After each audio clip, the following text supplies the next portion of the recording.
लगभग 1.5 मीटर ऊंचा और 60 सेंटीमीटर से भी ज्यादा लंबी टांगों वाला ये पक्षी जब खड़ा होता है तो जहरीले सांपों के लिए सीधा खौफ बन जाता है। अफ्रीकी घास के मैदान में अगर कोई कोबरा इससे टकरा जाए तो समझो उसका अंत तय है।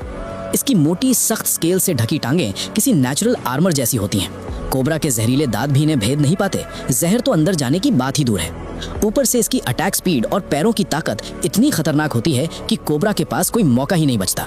सिर्फ 0.05 सेकंड का रिएक्शन टाइम और करीब 135 न्यूटन की ताकत से ये हर वार सीधे सांप के सिर पर करता है।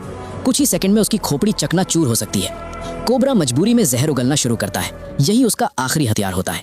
वो कोशिश करता है कि सामने वाले को डराकर पीछे हटा दे, लेकिन जितना वो जहर फेंकता है उतना ही ये पक्षी शांत रहता है, क्योंकि उसे पता है कि कोबरा के पास लिमिटेड जहर होता है, करीब 500 से 700 मिलीग्राम, और अगर वो ऐसे ही बेवजह खर्च करता रहा तो जल्दी ही खत्म हो जाएगा।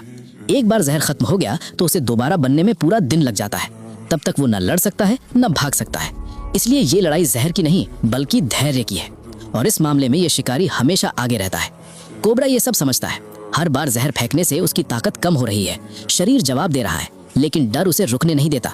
वो बार बार हमला करता है, सिर्फ इसलिए कि वो उन भारी पैरों को अपने पास आने से रोक सके। लेकिन धीरे धीरे उसकी ताकत खत्म होने लगती है। उसकी हरकतें धीमी पड़ जाती हैं, जैसे कोई मशीन जिसकी बैटरी खत्म होने वाली हो। उसे एहसास हो जाता है कि अब बचने का कोई रास्ता नहीं है। अगर वो एक बार भी उन पैरों के नीचे आ गया तो सब खत्म। दूसरी तरफ ये शिकारी बिल्कुल शांत रहता है। उसे पता है कि कब हमला करना है। वो इंतजार करता है जब तक सांप पूरी तरह थक न जाए। फिर उसके वार तेज और लगातार होने लगते हैं। हर कदम हथौड़े की तरह गिरता है।